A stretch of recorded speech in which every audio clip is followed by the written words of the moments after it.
মানুষকে বলতে পারি গুজবে কান দিয়েন না, এর বেশি আর কি করতে পারি। গুজব, আর কেউ যদি মিথ্যে কথা বলে শান্তি পায় তো সেখানে সে মিথ্যে কথা বলেই যাবে, আর যার মিথ্যে বলা অভ্যাস সে তো বলেই যাবে। তো এটা গুজবটা বন্ধ করার কি পদ্ধতি সেটা একটু বললে ভালো হতো। কারণ আমরা যদি আবার কিছু করতে যাই তো আমরা সাংবাদিক নির্যাতন, তাই না, বলে যে মিডিয়ার গলা টিপে ধরা হলো, তো এটা শাকের কলাতে চলার মতো। তো এটা সাংবাদিকদের কাছে আমার অনুরোধ, যে সমস্ত গুজবটা শুনলে আপনারা সাথে সাথে নিজেরাও একটু ব্যবস্থা নেন, যেন এটা যে গুজব সেটা একটু ছড়াই দেন, যে যারা গুজব করে তাদেরকে একটু এক্সপোজ করা যে এরা কারা। তবে ওই যে মানে কে কি বললো ওটা কান না দিলে হলো, আমি তো কান দেই না, আমি তো জানি যে বলবি, তো ওটা শুনে লাভটা কি। আর ওটা নিয়ে মন খারাপ করারও কিছু নাই, কারণ আমি আমার নিজের নীতিতে ঠিক আছে কিনা, আমার দেশের জন্য আমি কাজ ঠিকমতো করছি কিনা সেটাই আমি দেখি। আমরা যে কটা প্রজেক্ট নেই, এটা আমি আপনার আগের চীনের পোস্টের সাথে একটু যুক্ত করতে চাই। সেটা হলো, আমরা যখন প্রজেক্ট নেই তখন আগে আমি আগেও বলছি এখনও বলছি, সবার আগে আমার হিসাবটা কি, এই প্রজেক্টটা সম্পন্ন হলে এর প্রতিদিন আমার দেশ কি পাবে, রিটার্নটা কি আসবে, সেটা আমি বিবেচনা নিই। আর যার কাছে যে দেশ থেকে আমি যত লোন নিই, কেউ একটা বিশাল আকারে দিলেই যে ঝাঁপিয়ে পড়বো তা না, আমাদের একটা হিসাব থাকে যে কতটুকু লোন আমি নেব, সেটা আমার মানে ফেরত দেওয়ার ক্ষমতা আছে কিনা, বা কতটুকু আমার কাজে লাগবে কিনা, আর যে জিনিসটা আমি তৈরি করব সেটাও আমি বিবেচনা করে দেখি। চীনের সাথে আমাদের এবার যে চুক্তি, তার সাথে সাথে আমি কিন্তু এটাও আমরা ঠিক করে এসেছি, আমি বলছি যে কোন কোন জায়গায় আমরা এই অর্থ নেব এবং কাজে লাগাবো, সেটা ওই যৌথভাবে তাদেরও লোক আসবে, আমরাও নিজেরা আমাদের টিম করে বসে আমরা প্রত্যেকটা প্রজেক্ট নিজেরা সিলেক্ট করে দেন আমরা টাকা নেব।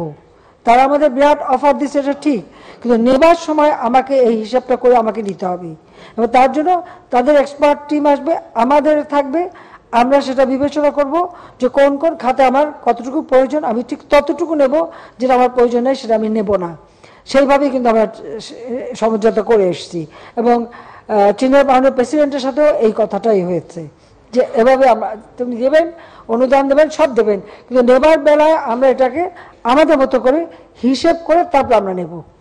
আমাদের তিস্তা প্রজেক্ট কিন্তু আজকের না, এটা বহু যুগের, এই প্রজেক্ট বহু যুগের প্রজেক্ট, বহুদিন থেকে এটা চলে আসছিল।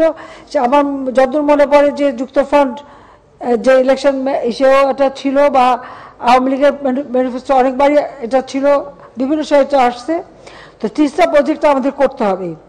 এখন যখন চীন আমাদের কাছে কিছু অফার দিয়েছিল, তার একটা ফিজিবিলিটি স্টাডি করেছে, ইন্ডিয়াও আমাদের কাছে অফার দিয়েছে, ইন্ডিয়াও ফিজিবিলিটি স্টাডি করবে। এটা করার পরে যেটা আমাদের জন্য যুক্তিযুক্ত হবে আমরা সেটা নেব। তবে আমি এখানে বেশি প্রাধান্য দেব যে এটা ইন্ডিয়া করুক, কারণ তিস্তার পানিটা ইন্ডিয়াই আটকে রেখেছে, কাজী তাদের কাছে আমাদের যদি আদায় করতে হয় তো এই প্রজেক্টের কাজ তাদেরই করা উচিত। তারা প্রজেক্ট করে তখন এটা যা প্রয়োজন তারা দেবে, এটা তো একটা ডিপ্লোম্যাসি, যেখানে আর কোনো দ্বিধা থাকার তো কথা না। চীন তো রেডি, কিন্তু আমি চাচ্ছি যে এটা ইন্ডিয়া করে দিক, তাহলে এই প্রজেক্টটা করলে তো এই প্রজেক্টটা যা দরকার ইন্ডিয়া দিতে থাকবে, ঠিক আছে, যা সাফ সাফ কথা, রাখা নাই। আর আমাদের দক্ষিণ অঞ্চল সব থেকে বেশি অবহেলিত, পদ্মার ওপার, কাজে এই দক্ষিণ অঞ্চলের ডেভেলপমেন্টের জন্য আমি চীনকে বলছি যে সব থেকে অবহেলিত এবং ওখানকার কাজগুলি করা খুব কঠিন। এখন চলো যে আমাদের এটা কি বেকুটিয়া সেতু না, কচা নদীর উপরে, মানে পিরোজপুর যাওয়ার একটা সেতু বেকুটিয়া, এটা দীর্ঘদিনের একটা আকাঙ্ক্ষা, তো ওটাও কিন্তু চীন করে দেবে। এটা আমাদের ফ্রেন্ডশিপ সেতু হবে, নবম ফ্রেন্ডশিপ সেতু, এটার জন্য কোনো পয়সা লাগবে, তাড়াতাড়ি করে দেবে।